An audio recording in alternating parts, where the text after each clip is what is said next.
Bedanya bahasa Indonesia dengan bahasa Arab adalah, kalau bahasa Arab tidak hanya mempelajari kedudukan kalimat, tidak hanya mempelajari kedudukan suatu kata. Kalau bahasa Indonesia kan hanya mempelajari kedudukannya doang. Ini objek, ini predikat, ini subjek. Tapi kalau bahasa Arab sekaligus mempelajari harokat akhirnya. Yakulu, apakah dia nanti jadi yakulu, yakula, atau yakul. Apakah dia nanti Muhammadun, Muhammadan, atau Muhammadin. Apakah dia al-khubza, al-khubzu, atau al-khubzi. Nah, dari mana kita tahu dia itu kasroh, domah, ataukah harus fathah gitu? Ya dari kedudukannya. Ketika kita sudah tahu dia itu kedudukannya apa, kita bisa menentukan harokat akhirnya nanti apa ya gitu. Nih, kalau dia ini fiil, harokat akhirnya domah yakulu, karena tidak kemasukan amil, tidak ada faktor yang membuat dia harus fathah, tidak ada faktor yang membuat dia harus sukun. Gitu. Muhammadun karena dia fa'il, fa'il itu subjek, jadi fa'il itu memang i'robnya adalah marfu, dan marfu itu harus domah. Dan maf'ul bih objek harus mansub. Mansub itu fathah, tandanya dengan fathah. Munahu. Tadi kan ada dua ilmu. Kalau kita ingin mempelajari bahasa Arab, itu ada dua ilmu yang wajib kita pelajari. Ada ilmu nahu dan ilmu sorof. Sekarang kita ke ilmu sorof. Kalau ilmu nahu tadi mempelajari kedudukannya, jabatan suatu kata. Kalau ilmu sorof itu mempelajari perubahan bentuk kata. Nah, perubahan bentuk katanya. Tadi ilmu nahwu mempelajari akala kedudukannya fiil, Muhammad kedudukannya sebagai subjek atau fa'il, al-khubza sebagai objek. Nah, kalau ilmu sorof itu mempelajari akala ini bisa dipecah ke dalam berapa bentuk ya. Oh, ternyata banyak. Contohnya, ini hanya contoh ya. Akala itu bisa jadi ini nih, yakulu. Yakulu itu fiil mudore, artinya sedang atau akan makan. Sedang makan atau akan makan. Jadi waktunya sekarang atau yang akan datang. Kalau akala ini kan telah makan artinya, yang sudah lampau. Nah, bisa juga dipecah menjadi, diubah bentuknya menjadi kul, fi'il amr, artinya makanlah. Kemudian bisa jadi akil. Akil itu isim fa'il, artinya orang yang makan, orang yang sedang makan, yang makan lah. Nah, terus bisa juga dipecah menjadi makul. Makul artinya makanan atau benda yang dimakan. Itu isim maf'ul. Terus bisa juga menjadi akalat. Nah, kalau ditambahin tak taknis bersukun seperti ini artinya dia subjeknya itu perempuan. Akalat telah makan tapi perempuan. Nah, kalau yang atas ini kan akala tidak ada taknya. Kenapa? Karena subjeknya laki-laki. Siapa subjeknya? Muhammad. Muhammad itu laki-laki, jadi dia tetap akala. Nah, kemudian akal tuh bisa dipecah lagi menjadi akal tuh, ditambahkan tak domah, artinya aku telah makan. Seperti itu. Nah, dari kesemua perubahan bentuk kata ini, dari semua kata-kata ini nih yang ada di bawah, itu akarnya satu, yaitu akala. Akar katanya akala, sama-sama kan yakulu, ada hamzah, ada kaf, ada lam. Kemudian akil ada hamzah kaf lam, ini juga hamzah kaf lam. Jadi akala ini bisa dipecah menjadi beberapa bentuk. Nah, itu tugasnya ilmu sorof. Tugasnya ilmu sorof adalah mengidentifikasi apa sih yang harus kita pakai. Apakah kita harus pakai yakulu, apakah kita harus pakai kul, apakah kita harus pakai akalat, akaltu, atau takulu, seperti itu. Itu tugasnya ilmu sorof. Jadi hak tilawah. Hak tilawah. Jadi yang namanya hak tilawah itu apa sih?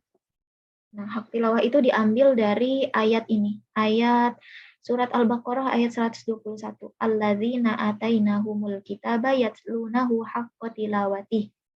Haqqa tilawatih. Artinya adalah sebagaimana mestinya. Orang-orang yang telah kami beri kitab, mereka membacanya sebagaimana mestinya. Atau dengan sebenar-benarnya membaca. Haqqa tilawatih. Membaca dengan sebenar-benarnya. Memang apa sih yang dimaksud dengan haqqa tilawatih? Apa sih yang dimaksud dengan membaca dengan sebenar-benarnya? Nah, jadi menurut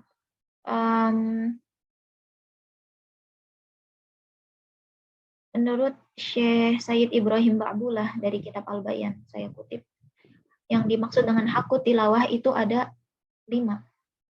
Hakku tilawah yang dimaksud dengan membaca dengan sebenar-benarnya. Sebenar-benarnya membaca itu ada 5. Yang pertama ada tilawatul lisan. Jadi maksudnya adalah ketika kita membaca Al-Quran, maka bukan semata-mata hanya lisan kita saja yang membaca, tapi ada 5 aspek ini yang harus kita penuhi agar kita bisa mencapai yang namanya hakut tilawah. Seperti itu. Yang pertama ada tilawatul lisan. Tilawatul lisan itu yang tadi saya jelaskan, mentajwidkan bacaan Al-Quran dan mengetahui waqaf dan ibtidah. Nah, tajwid baca Al-Quran berarti setiap huruf diberikan haknya, jangan ada yang dilewatkan. Waqaf dan ibtidah kita harus tahu di mana waqaf yang baik dan waqaf yang di mana waqaf yang tepat dan ibtidah yang tepat, seperti itu. Kemudian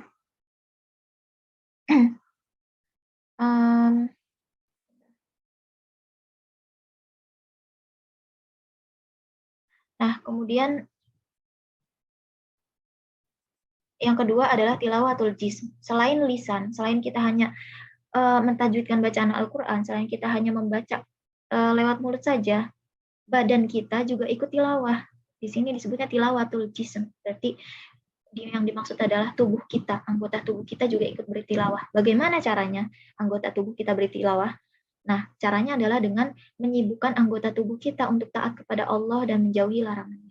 Berarti ketika kita misalkan sedang bertilawah, kita tidak melakukan hal-hal yang dilarang oleh Allah.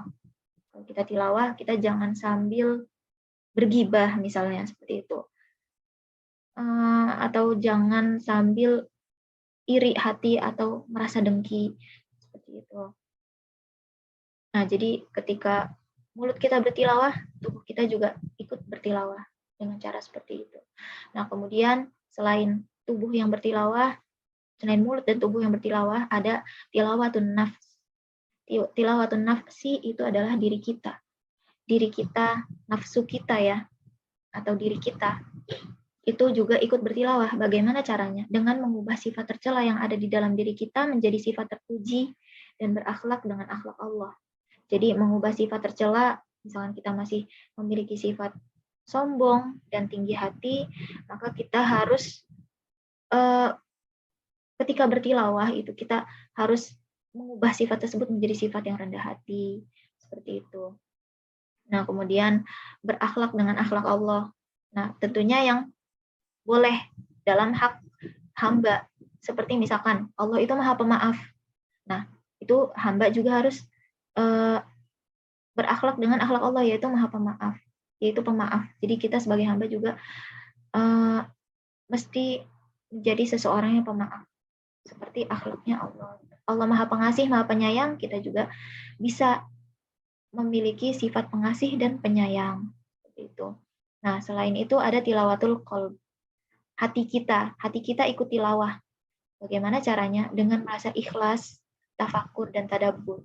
Kalau ikhlas berarti kita itu tilawahnya ikhlas, tidak ria, kita tidak membaca Al-Quran supaya dilihat oleh orang lain. Kita tidak membaca Al-Quran supaya dipuji oleh orang lain, ikhlas. Gitu. Memang kita membaca Al-Quran ingin meraih ridho Allah atau memang ingin lebih dekat kepada Allah, seperti itu. Kemudian tafakur dan tadabbur. Tafakur itu berarti berpikir ya. Berpikir, kemudian kalau tadabbur itu merenung. Ya samalah tafakur dan tadabbur. Nah, kalau tadabbur itu berarti kita merenungi alam semesta, makhluk-makhluk Allah. Bukan hanya merenungi kalam Allah yang ada di teks di dalam Al-Quran yang berbentuk tulisan itu. Tetapi kita juga harus mentadaburi ayat-ayat Allah yang ada di alam semesta. Seperti itu. Nah, kemudian yang terakhir tilawatul ruh. Ruh kita yang ikut bertilawah. Ruh ikut bertilawah itu berarti dengan cara mengesahkan Allah. Berarti ketika kita bertilawah, ya berarti kita meyakini dalam hati kita bahwa Tuhan kita hanya Allah. Tuhan kita itu satu, hanya Allah. Kita yakin bahwa Allah itu adalah Tuhan kita dan Dia adalah satu-satunya Tuhan, tidak ada yang lain, seperti itu. Nah, ketika kita sudah menggabungkan semua tilawah ini, ketika membaca Al-Quran, tilawah lisan, anggota tubuh, jiwa, hati, dan juga ruh, maka kita sudah mencapai yang namanya hakut tilawah, insya Allah. Hakut tilawah. Seperti yang disebutkan di dalam ayat ini. Hakut tilawah. Alladzina atainahumul kitaba yatlunahu hakut tilawati ulaika yu'minuna bih.